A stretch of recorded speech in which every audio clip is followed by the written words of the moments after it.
حضرات گرامی، یہ ابھی مدرسہ امدادیہ مڑیا ضلع سریکلا کھرسواں کا یہ پرچم کشائی کا منظر تھا جو آپ لوگ مشاہدہ کر رہے تھے، اور یہاں کے طالب علم ترانہ ہندوستان کے محبت میں اور اس کے شان میں اشعار پڑھ رہے تھے۔ آج 15 اگست ہے، اسی 15 اگست کو دیش آزاد ہوا، اور اس کی آزادی کیوں ہوئی اور آزادی کی ضرورت کیوں پڑی، اس کا پس منظر کیا ہے؟ اس کا پس منظر یہاں ہندوستان میں انگریز 150 سال حکومت کی، اور اس 150 سالہ حکومت میں ظلم و تشدد کے پہاڑ توڑے، یہاں کے لوگوں کو غلام بنا لیا، غلام کی زنجیروں میں جکڑ دیا، مذہب کی آزادی چھیننے کی کوشش کرنے لگے، جس کے نتیجے میں علماء میدان میں آئے، یہاں کے لوگ میدان میں اترے اور جیل کے کوٹریوں کو آباد کیے، پھانسی کے پھندے میں چڑھے اور طرح طرح کی اذیتیں برداشت کی۔ آپ کو میں بتانا چاہتا ہوں کہ اس دیش کی آزادی کے سلسلے میں سب سے زیادہ کن لوگوں کا خون زیادہ شامل ہے؟ آخری لقمہ سے پیٹ نہیں بھرا کرتا ہے، بلکہ پوری روٹی سے پیٹ بھرتا ہے۔ بعد میں اگر کوئی شخص آ کر کہے کہ جناب میں نے سارا کام میں کر دیا اور 200 سال کی تاریخ کو بھلا دیا جائے تو اس کی عقل کی خرابی ہے۔ میرے عزیز دوستو، میں آپ کو چند لمحوں میں مختصر انداز میں آپ کو بتانا چاہتا ہوں کہ اس دیش کی آزادی کے سلسلے میں جتنے مسلمانوں نے قربانیاں دی ہیں اتنے دوسرے قوم نے نہیں دی ہے۔ آج اس دیش کی تاریخ سے مسلمانوں کی قربانیاں، ان کے نام کو مٹایا جا رہا ہے، تاریخ سے ہٹایا جا رہا ہے۔ میں بتانا چاہتا ہوں ہندوستان میں سب سے پہلے انگریز 1498 میں ہندوستان میں قدم رکھتا ہے، اور برطانیہ سے پہلا قافلہ تجارتی قافلہ 101 تجارتی قافلہ 30,000 پوائنٹ کا سرمایہ جمع کر کے ایسٹ انڈیا کمپنی کے نام سے ایک کمپنی بناتی ہے، اور 1601 عیسوی میں برطانیہ سے اس کا جہاز ہندوستان آتا ہے اور یہاں بنگال کو اپنا مرکز بناتا ہے۔ بنگال کو مرکز بنانے کے بعد دھیرے دھیرے تجارت کے ذریعے سے اپنا فوجی طاقت بھی ہندوستان میں منتقل کرنا شروع کر دیتا ہے، اور 1740 میں ہندوستان کے کئی صوبوں پر قبضہ کر لیتا ہے۔ اس وقت شاہ ولی اللہ محدث دہلوی رحمۃ اللہ علیہ حیات سے تھے۔ ان کے گھر میں 1739 میں ان کے صاحبزادے شاہ عبدالعزیز محدث رحمۃ اللہ علیہ جو بنے وہ پیدا ہوئے۔ 1762 میں جب شاہ ولی اللہ کا انتقال ہوتا ہے تو اپنے والد گرامی کے مسند پر بیٹھتے ہیں اور اپنے چشم بصیرہ سے مشاہدہ کرتے ہیں کہ انگریز دھیرے دھیرے ہندوستان پر قابض ہوتے جا رہا ہے اور مذہبی آزادی بھی چھیننے کی کوشش کر رہا ہے اور یہاں کے لوگوں کو غلام بنا رہا ہے۔ تو انہوں نے نواب حیدر علی کو یہ حکم دیا کہ انگریزوں کے خلاف جنگ کا محاذ قائم کیا جائے۔ چنانچہ انہوں نے جنگ کا محاذ قائم کیا۔ ان کے صاحبزادے ٹیپو سلطان پھر جنگ کا کمان کو سنبھال لیا اور فوج جمع کر کے انہوں نے 1792 میں انگریز سے لڑائی لڑی اور ٹکر لیا، یہاں تک کہ میر صادق جو ٹیپو سلطان کا سپہ سالار تھا وہ غداری کر کے انگریزوں سے مل جاتا ہے، اور بالآخر ٹیپو سلطان 1799 میں سرنگا پٹنم کے میدان میں یہ کہتے ہوئے لڑتے ہوئے شہید ہو جاتے ہیں کہ گیدڑ کی 100 سالہ زندگی سے شیر کے ایک دن کی زندگی بہتر ہے۔ شہید ہو جاتے ہیں۔ جب شہید ہوتے ہیں تو انگریز افسر، فوجی افسر لارڈ ہارس نے وہاں پر کھڑا ہو کر کے ٹیپو سلطان کے لاش کے سامنے کھڑے ہو کر کہتا آج سے ہندوستان ہمارا ہے، اور دھیرے دھیرے ہندوستان میں انگریز فاتحانہ داخل ہو جاتا ہے۔ 1803 میں انگریز فاتحانہ دہلی سارا ہندوستان پر قبضہ کر لیتا ہے۔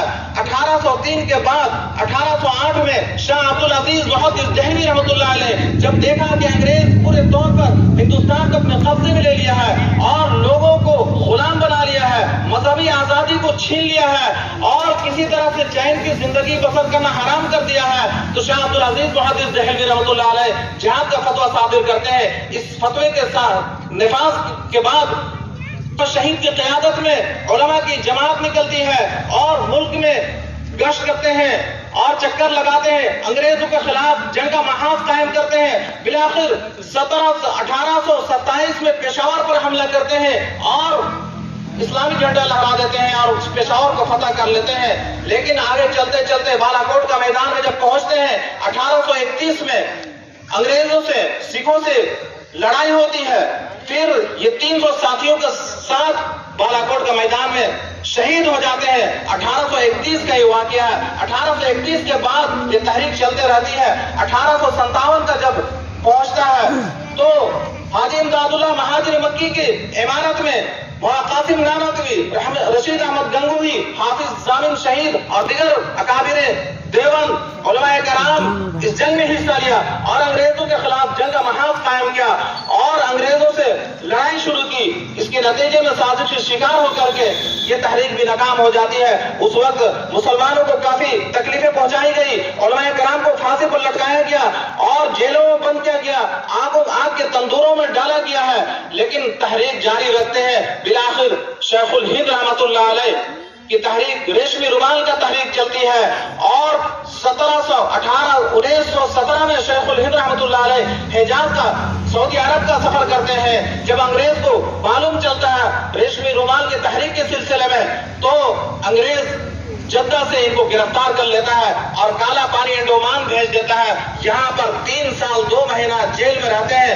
جیل کی سزا کاٹ کر کے 1920 عیسوی مارچ میں پھر ہندوستان آتے ہیں. پھر تحریک کو جاری رکھتے ہیں اور 1920 عیسوی 30 نومبر کو اسی تحریک آزادی کا آواز لگاتے لگاتے وہ دنیا سے رخصت ہو جاتے ہیں. لیکن جب ان کو غسل دیا جا رہا تھا، نہایا جا رہا تھا تو ان کے جسم پر صرف ہڈی ہی ہڈی تھے، گوشت کا نام و نشان نہیں تھا.